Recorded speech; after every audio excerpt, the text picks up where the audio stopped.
Sound आ रही है क्या? हाँ सर आ रहा सर है। आ रही है। बीच में ब्लॉक डिस्टर्ब हो गया था कुछ, इसमें दूसरे सिस्टम पे सब बैठा है। हाँ ठीक है सर, आप कंटिन्यू। हमारी आवाज पहुंच गई अब तक? Yes sir. हाँ ठीक है, चलिए तो फिर से बताते हैं, फिर से बताएं। चलिए पहले, सबसे पहले गेट अटेंडेंस कार्ड, ठीक है। गेट अटेंडेंस कार्ड, इसको हिंदी में द्वार उपस्थिति कार्ड कहते हैं, ठीक। यह मजदूरों की उपस्थिति कार्ड है। कोई भी वर्कर जब काम पर आता है तो काम पर आने के बाद गेट पर ही उसे जो है अटेंडेंस बनवा लिया जाता है, जिसको जीए कार्ड कहते हैं। ये दो पारी में बनता है, फर्स्ट शिफ्ट में और सेकंड शिफ्ट में। इसके बाद अंदर जाते हैं, तब काम शुरू करते हैं। काम शुरू करने के लिए वर्क ऑर्डर मिलता है। कोई भी टेक्नीशियन अपने मन से कोई काम नहीं कर सकते विदाउट वर्क ऑर्डर। रेलवे के कारखाने में काम कराने का निश्चय हो जाने पर सक्षम प्राधिकारी द्वारा काम कराने का यह एक सरकारी आदेश है। अब्स्ट्रैक्ट बी तथा सी, इसमें जो चार्ज होने वाला बेड है, इसके लिए कोई वर्क ऑर्डर नहीं बनाया जाता। मैं ये कैसे हटेगा?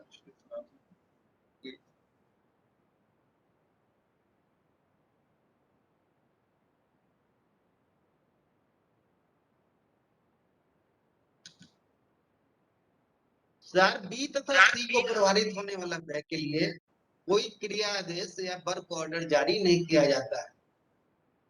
इन सार पत्रों के अधीन व्यय करने का प्रावधान प्राधिकार पत्रों में किया जाता है।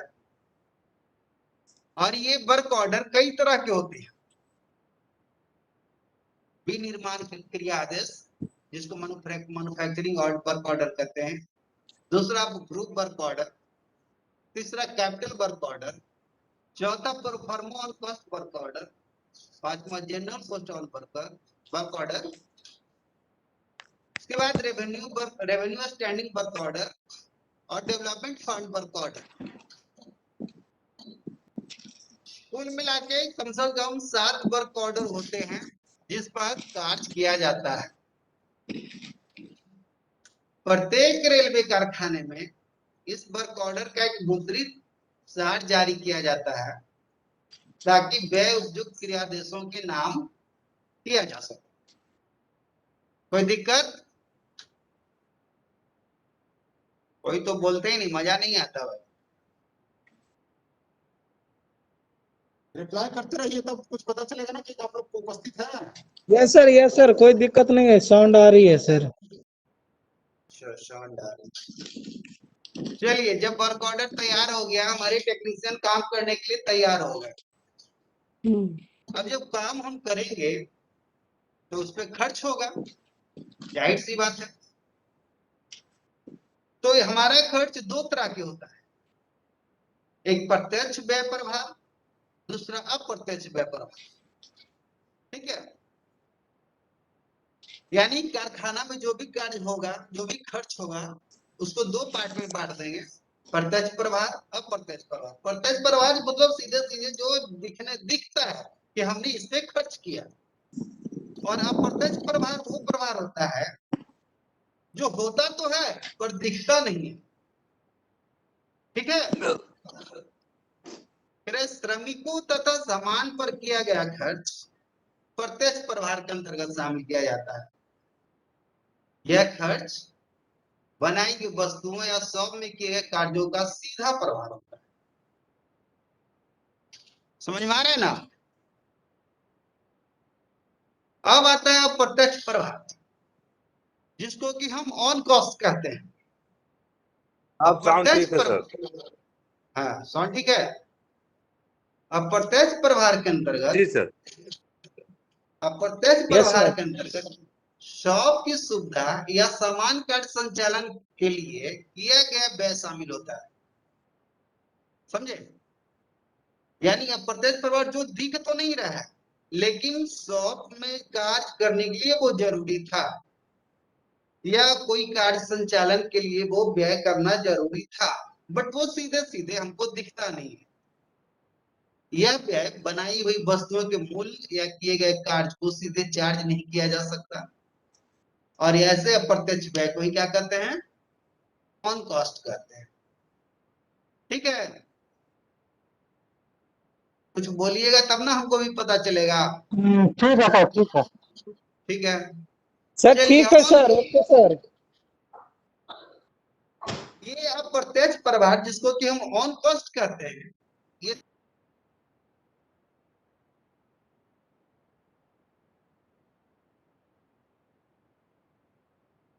शॉप ऑन कॉस्ट पहले बताएं कि ये शॉप ऑन, ये ऑन कॉस्ट जो है अप्रत्यक्ष होता है, दिखता नहीं है।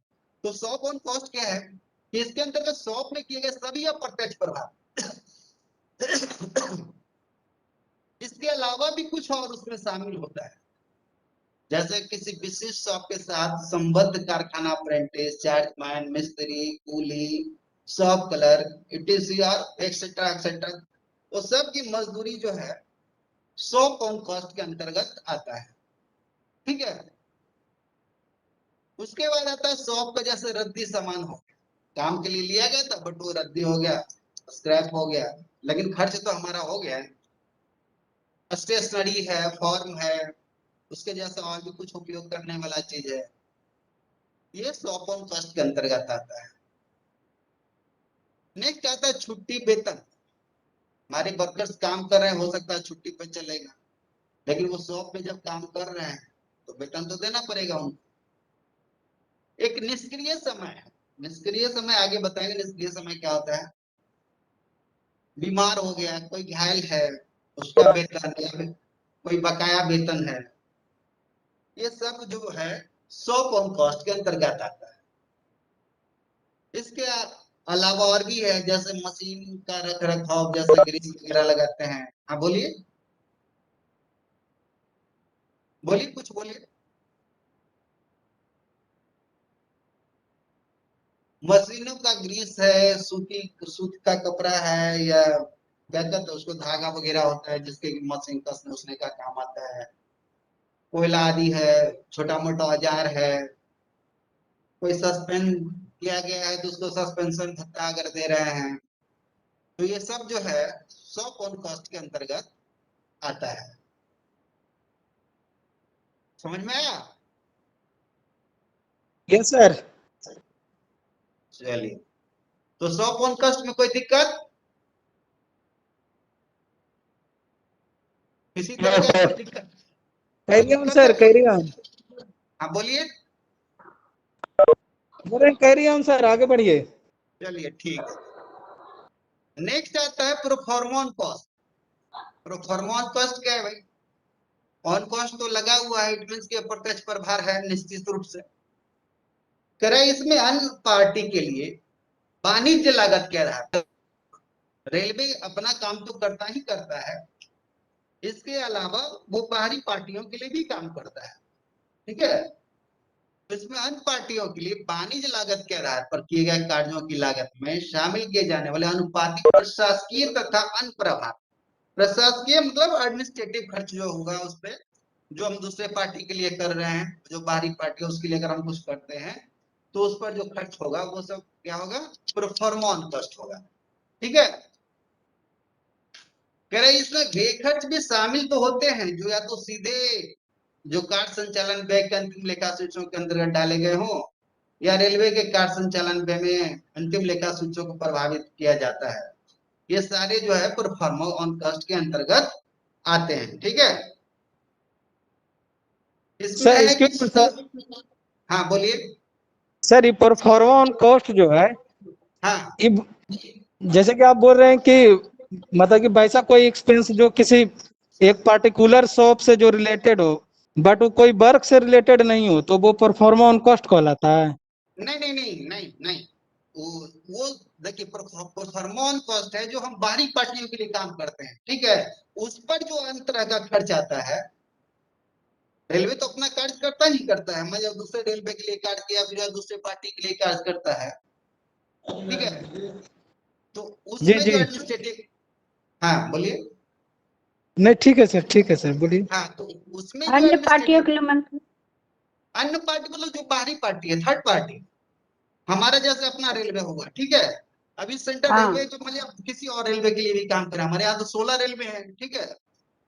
अच्छा, दूसरा रेलवे के लिए। हाँ, अन्य रेलवे और इसके अलावा भी जो और बाहर का भी जो सोलर पार्टी हो सकता है, रेलवे से बाहर सो, का भी पार्टी हो सकता है उसमें। अच्छा, 16 रेलवे में सर, 16 रेलवे में, 16 रेलवे मीन्स, अरे 16 जोन। तो sir at present there are 18 zone sir, है, अभी 18 जोन्स हो गए सर, 16 पहले था। हो सकता है भैया, हम अपडेट नहीं, अरे हम अपडेट नहीं होंगे, ये हो सकता है नहीं।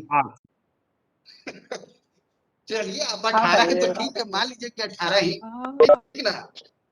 सीधा सीधा ये मानिए ना कि हमारे रेलवे से अलग मतलब दूसरे के लिए कर रहे हैं या जब अन्य बाहरी पार्टी के लिए करते हैं, उसमें जो एडमिनिस्ट्रेटिव खर्च होता है उसके लिए जो है परफॉर्मेंस कॉस्ट होता है।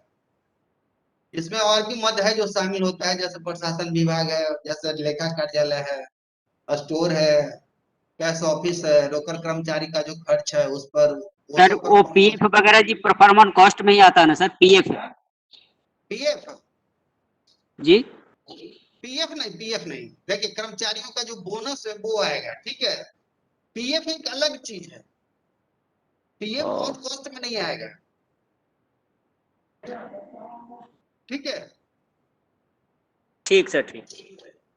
ऑन कॉस्ट मतलब अप्रत्यक्ष व्यवहार, और जो हम जो कार्य करते हैं उस पर जो खर्च होने वाला जो व्यय है ना, उसको बोलेंगे ना अप्रत्यक्ष व्यवहार। पीएफ कहां से उसमें आ जाएगा, पीएफ एक अलग चीज है, ठीक है। सामान्य प्रशासन पर व्यय है, कर्मचारियों का बोनस पर व्यय है, कोई मशीन है या कोई बिल्डिंग है उसका जो डिप्रिसिएशन हो रहा है वो भी तो एक हमारा खर्च ही है इस तरह का।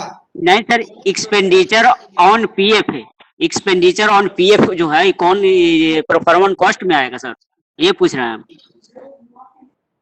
एक्सपेंडिचर ऑन पीएफ, जी। कहीं हम पढ़े हैं सर तो ऐसा लिखा हुआ था परफॉर्मेंस कॉस्ट, या आरपीएफ पर सुधांशु जो सही खर्च बोल होता रहे है, जो आरपीएफ जो है ये सब पर जो है। स्लाइड मत हुई,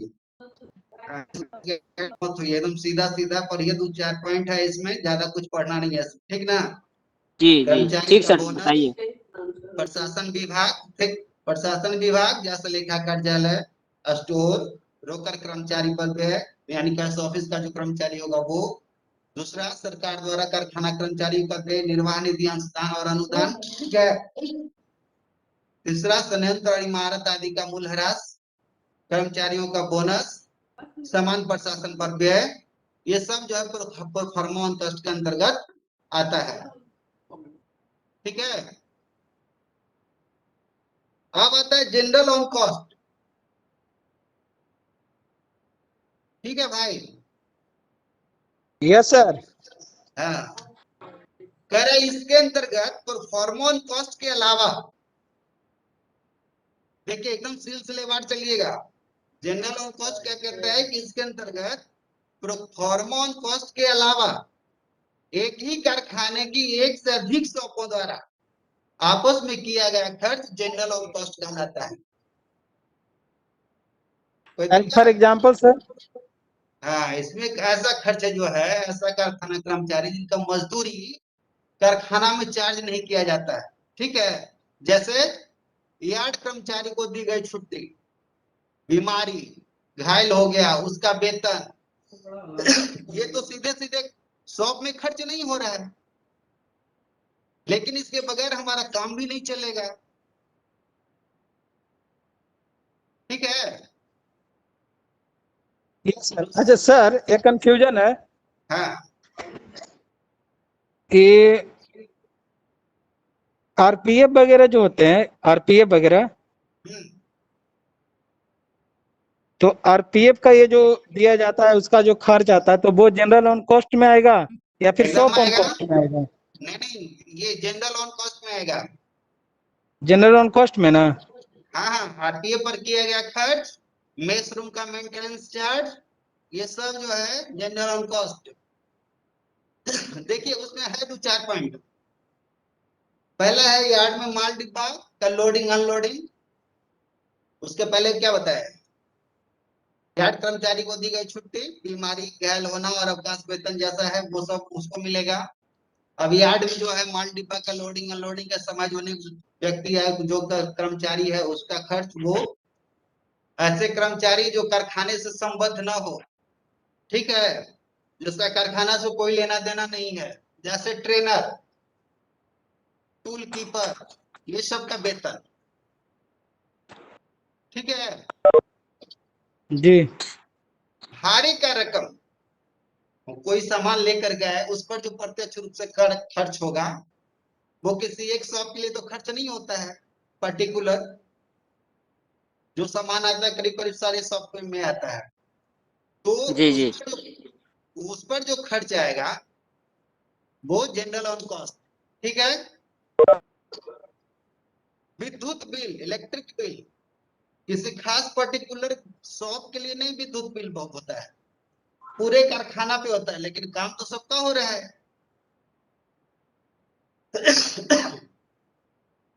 वाटर सर, चार्ज, हाँ बताने दीजिए ना, मतलब बोलिए एक बोल लेते चलिए। बोलिए।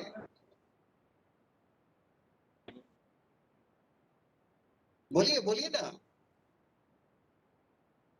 सर कुल मिलाकर यदि जनरल ऑन कॉस्ट की बात करें तो वैसा एक्सपेंस जो जैसे एक वर्कशॉप है और किसी हाँ, पार्टिकुलर शॉप पर उसका एक्सपेंस नहीं हो रहा है, बल्कि पूरे वर्कशॉप के लिए एक्सपेंस किया जा रहा है, उससे बिल्कुल बेनिफिट बिल्कुल, सारा वर्कशॉप को मिलेगा, तो वो एकदम जनरल ऑन कॉस्ट में आ जाएगा। एकदम एकदम क्लियर आप समझ रहे हैं। थैंक समझ यू सर, लीजिए थैंक यू। कि हाँ, किसी पार्टिकुलर शॉप के लिए नहीं, वो होल मतलब होल शॉप पे एक तरह से कहिए खर्च हो रहा है। अब जैसे आरपीएफ है हमारा, तो कोई एक शॉप का निगरानी तो करता नहीं है, पूरे वर्कशॉप की निगरानी करता है। जी जी उसी तरह से इलेक्ट्रिक बिल है, वाटर बिल है, आरपीएफ पे खर्च है, पंपिंग प्लांट है उसका संचालन व्यय है, ये सब जो है जनरल ऑन कॉस्ट के अंतर्गत आएगा। तो और कॉस्ट कितने तरह का, 3 तरह का, ठीक।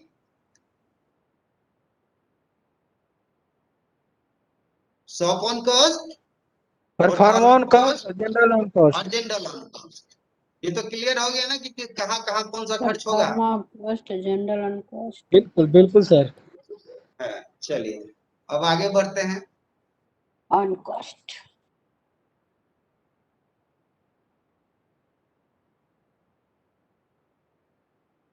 अब आते हैं जो हमारा खर्च हो गया, तो उसके लिए हम एक कॉस्ट शीट बनाते हैं कि हमारा कितना खर्च हुआ, ठीक है। उत्पादन से संबंधित सभी कार्यकलाप इसमें आते हैं। हमारा जो भी प्रोडक्शन हुआ उसमें जितने तरह का भी कार्य शामिल हो गया, जितना भी ऑन कॉस्ट ऊपर जो देखिए आप, जितने तरह का हमारा व्यय हुआ है वो सब इसमें आ जाता है। अगर किसी वर्क ऑर्डर पर उत्पाद में जो भी सामग्री, मजदूरी, ऑन कॉस्ट की लागत आती है वो सभी इसमें आ जाता है।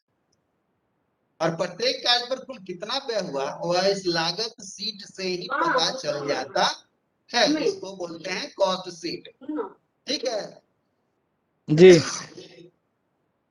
यानी हमारा जो भी खर्च हुआ, प्रत्यक्ष प्रभार मतलब प्रत्यक्ष प्रभार और अप्रत्यक्ष प्रभार दोनों मिला करके, वो सब हम कॉस्ट शीट के अंतर्गत ले आते हैं। कॉस्ट शीट में हमारा जितना खर्च हुआ, जितने तरह का खर्च हुआ उत्पादन से, वो सब इसमें हम दिखाते हैं, और इससे हमारा पता चल जाता है कि हमारा कुल पैसा कितना खर्च हुआ है, ठीक है। Yes sir. हाँ, अभी कॉस्ट शीट बना के हम करेंगे क्या इसका, पता नहीं। घर पे रख लेंगे? नहीं, इस कॉस्ट शीट को जब पूर्ण हो गया हमारा, तब इसको हम वर्कशॉप अकाउंट ऑफिस में भेजते हैं, जहां पर इसका नियमानुसार जांच किया जाता है, ठीक है। Okay sir. हाँ, यानी कि कॉस्ट शीट वह शीट है जिसमें कि जितने वर्कशॉप के अंदर जितने तरह का खर्च हुआ है वो सब इसमें दिखाया जाता है, और जब ये पूरा हो जाता है देन इसको हम वर्कशॉप अकाउंट ऑफिस में भेज देते हैं, जहां पर इसकी जांच की जाती है। ठीक ना? यस सर, जितने प्रकार के खर्च होते हैं उसमें व्यय नहीं, उसमें आय नहीं लिखा जाता है सर। नहीं, टोटल खर्च, क्योंकि हमको खर्च निकालना है ना भाई। हम कोई प्रोडक्शन कर अच्छा रहे हैं, कोई चीज बना रहे हैं, तो उसमें हमारा क्या कॉस्ट आएगा, तो हम अभी कॉस्ट निकालते हैं कि हमारा कुल कितना खर्च हो गया उस पर। ठीक है? यस सर, जी सर।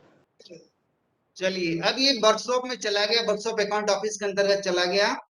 वर्कशॉप अकाउंट ऑफिस में क्या होता है कि इसी कॉस्ट शीट के आधार पर एक वर्कशॉप रजिस्टर तैयार किया जाता है। ठीक है?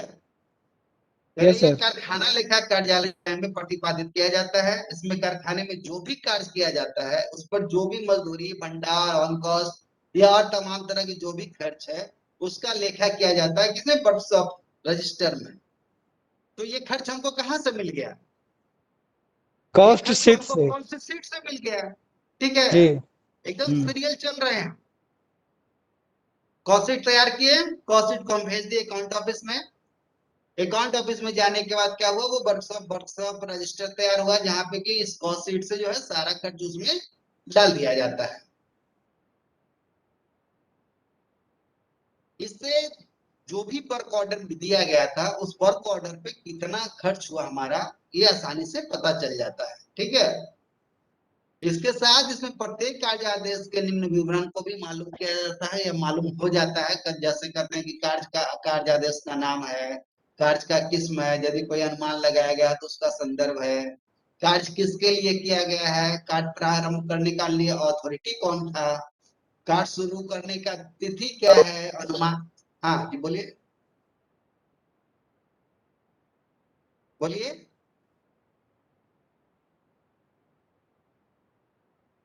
चलिए, नहीं बोल रहे हैं आप लोग। उस पे अनुमानित लागत कितना था, खाता शीट जिसको डेबिट करना है या कार्ड समाप्त होने की तिथि, ये सारे चीज जो है उसमें दर्ज किया जाता है। किसमें? WGR में। हाँ, WGR की वर्कशॉप रजिस्टर में। Workshop works general register. Register में सर। हाँ, वर्कशॉप चलिए, general workshop register general sir, register हाँ WGR। चलिए, हाँ ठीक है, एक ही बात है। सभी वर्क रजिस्टर। अब इस रजिस्टर में डेबिट और क्रेडिट दो पार्ट दिखाते हैं। ठीक है? यस हमारा सर। खर्च डेबिट तरफ जो भी मजदूरी प्रभार है वो लिखेंगे, और तरह के विभिन्न प्रभार है वो लिखेंगे, ऑन कास्ट है वो लिखेंगे, और उसके अलावा जो भी बच गया वो लिखेंगे। ये सब किस तरफ? डेबिट तरफ। Debit side. हाँ, डेबिट साइड। क्रेडिट साइड क्या होगा? वह बिलों की राशि जो विभिन्न पार्टियों को जारी की जाती है। ठीक है? जी। मान लिया हम किसी के लिए काम किए हैं तो पैसा लेंगे ना उससे, हम्म। तो उसके लिए क्रेडिट जारी करेंगे। तो अब जो क्रेडिट जारी करेंगे मतलब जितने अमाउंट का करेंगे वो सब क्रेडिट साइड में। और डेबिट साइड में क्या होगा?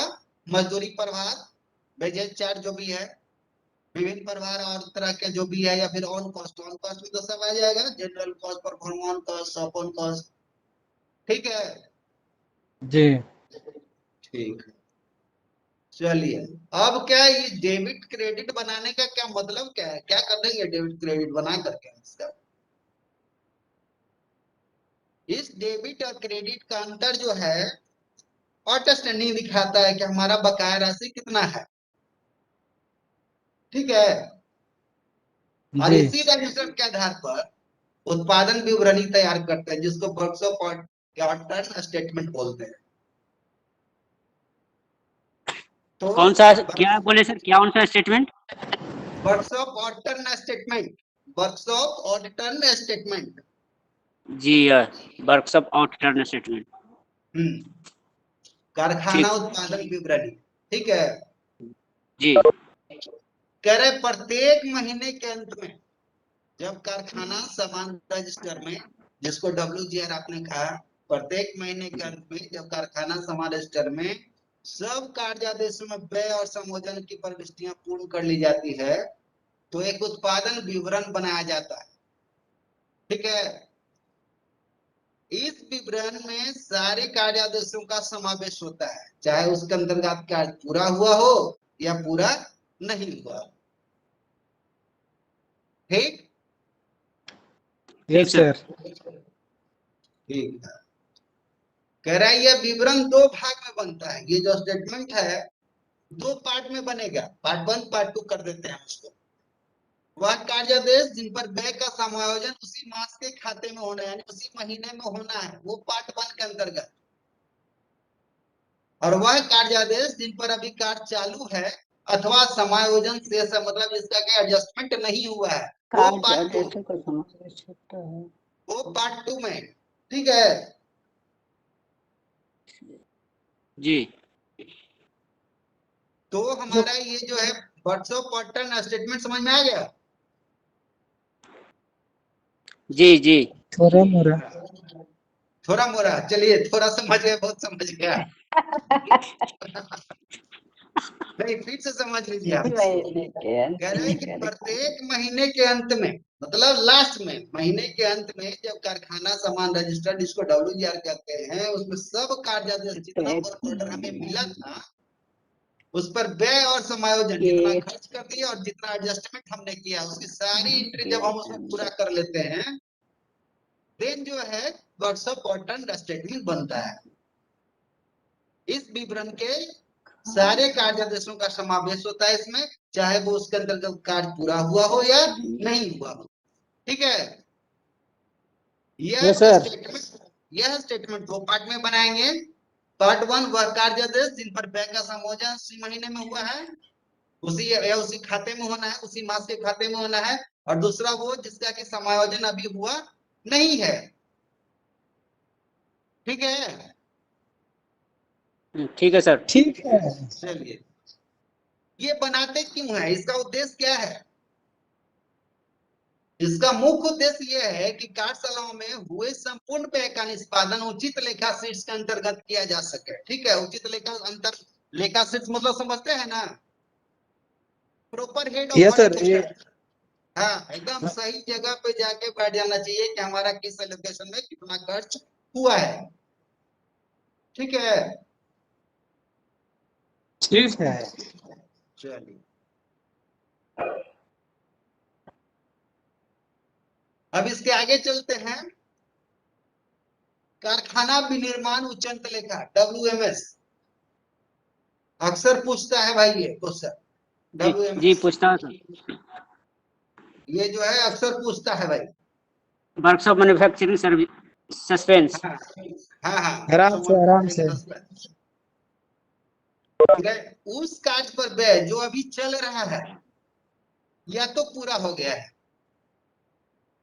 ठीक है, वह कार्य, उस कार्य पर व्यय जो अभी चल रहा है या पूरा हो गया है, किंतु जिसके लिए कार्य किया गया है उससे संबंधित पार्टियों से स्वीकृति अभी मिला ही नहीं, स्वीकृति अभी अपेक्षित है, उसका सैंक्शन मिला नहीं है। ठीक है, काम तो शुरू हो गया है ठीक है। लेकिन उसका स्वीकृति जो है अभी तक मिला नहीं है, उसके लिए हम WMS बनाते हैं। ठीक है, ठीक है। इसके अतिरिक्त ऑन कॉस्ट एवं विनिर्माण और मरम्मत से संबंधित कार्यादेश पर अवप्रभार एवं अधिप्रभार, अवप्रभार और अधिप्रभार समझते हैं, या तो कम या तो ज्यादा। क्या बोले सर? अवप्रभार, प्रभार, ओवरचार्ज, प्रभार अंडर का चार्ज। मतलब? अरे हाँ अंडर चार्ज और ओवर चार्ज भाई। जी जी यस सर। जी हाँ, जिनका समायोजन समाप्ति के आधार पर अंतिम लेखा शीर्षों को करना है, वो भी इसमें आता है। किसमें? WMS में। WMS में। हाँ, रेलवे वर्कशॉप अपने कार्यों के अलावा दूसरे रेलवे, जैसा कि अभी हम पहले कुछ देर बताए थे कि दूसरे रेलवे, सरकारी विभाग, निजी संस्थान, भंडार विभाग के कार्य तथा अन्य कार्यों का भी निष्पादन करता है। ठीक है, तीन कार्यों जी के सर। निष्पादन में जो लागत लगती है, चाहे वह विनिर्माण से संबंधित हो या मरम्मत से संबंधित हो, वर्कशॉप विनिर्माण उच्चंत लेखा को डेबिट किया जाता है। क्लियर है? Clear sir? हाँ। तो इस प्रकार प्रति माह जो शेष बचता है वह बिना वसूल का रकम को बताता है। ये जो होता है कुछ पहला ये है कि इनकी सारी मदें चालू है और प्रत्येक कार्य सक्षम प्राधिकारी के स्वीकृति से उचित कार्यादेश से चालू किया गया है। मतलब एकदम सोच लेना है कि जब तक वर्क ऑर्डर नहीं मिला तब तक कोई कार्य नहीं करना है भाई। क्लियर?